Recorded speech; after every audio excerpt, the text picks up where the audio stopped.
Good morning everyone and welcome back again. I'm Miss Ndai and this is Science Equals Fun. Theme 1 Systems. Concept 1 Sense at Work.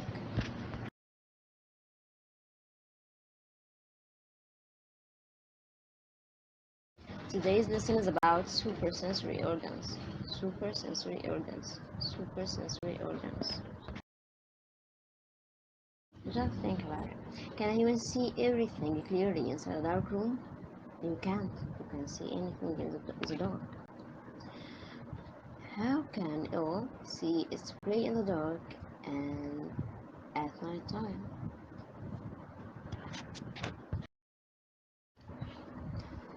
In the darkness, you can hear the noise of something small moving, but you can see it clearly. Some animals look for food at night using their super senses. These animals that become active at night are called nocturnal animals. Nocturnal animals. Nocturnal animals. Why some animals become active at night? Why do they hunt at night? Why don't they just hunt during the day? They have the whole day, and then they come as the end of the night. They become active and try to hunt. They have the whole day. Let's figure out.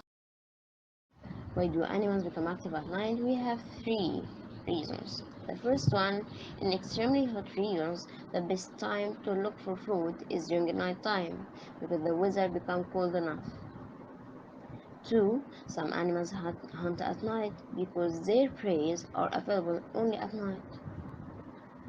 3.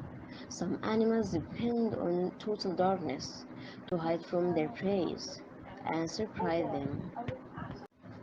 How can nocturnal animals hunt at night without the need of light? That's a question. Let's have the answer. We have many animals that are nocturnal animals. We will talk about each one separately to know how and why do they hunt at night and how can they see their prey at night. Are you ready? Let's start by snake. Repeat after me. Snake, snake, snake. Snakes' supersensory adaptations. Snakes can see at night, but they can sense the heat that come out of the body of their prey. Okay, what is the main purpose of sensing the heat? So they can locate their prey at night. Okay. So the snake's supersensory adaptation is the sense of heat. What is the main purpose for this? To locate their prey at night.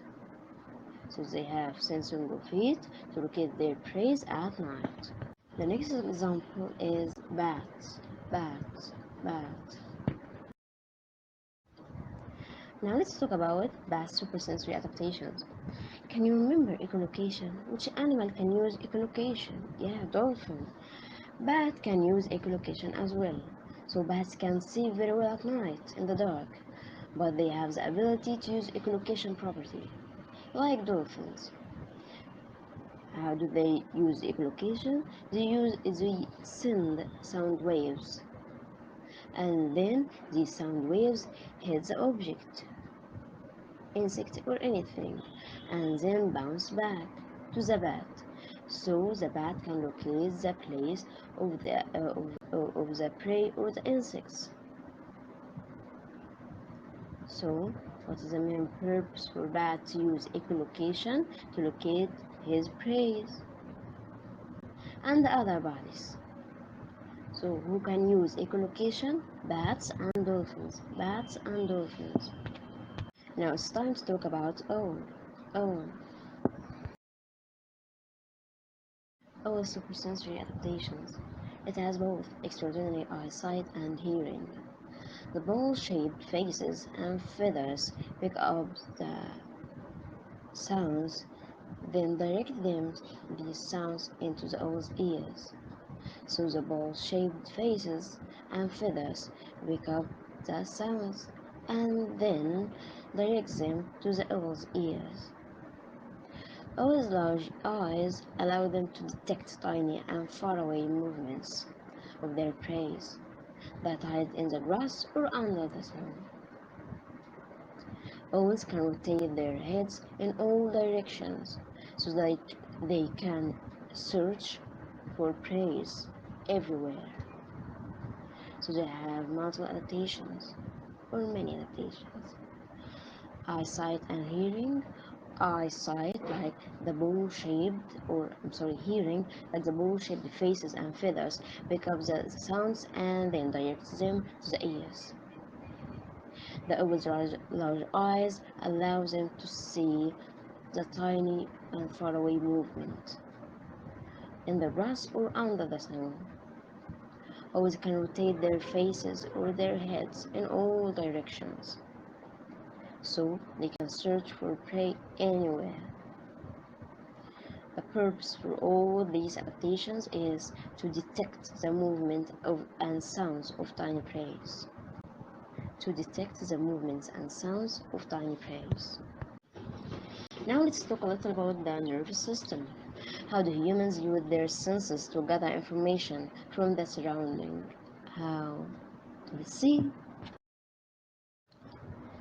At first, you need to know that senses and nervous system, both of them work together. Why? To gather information from the environment.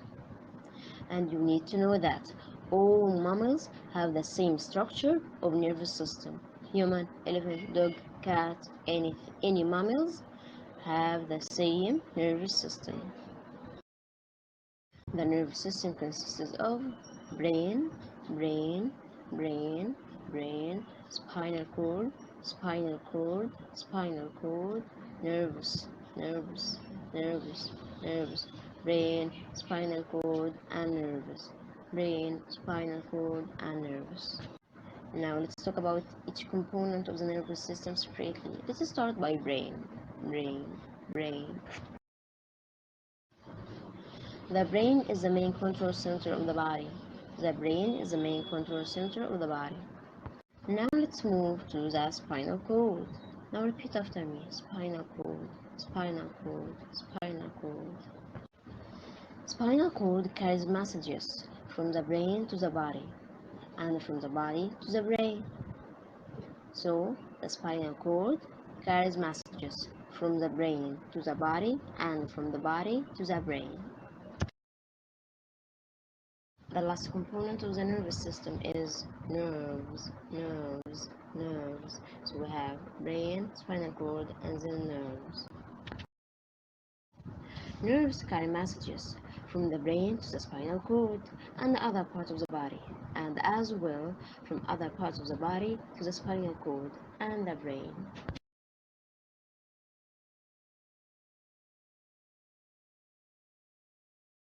Okay, thank you for watching. If you need anything to ask about, just comment below, and thank you for watching. Bye bye.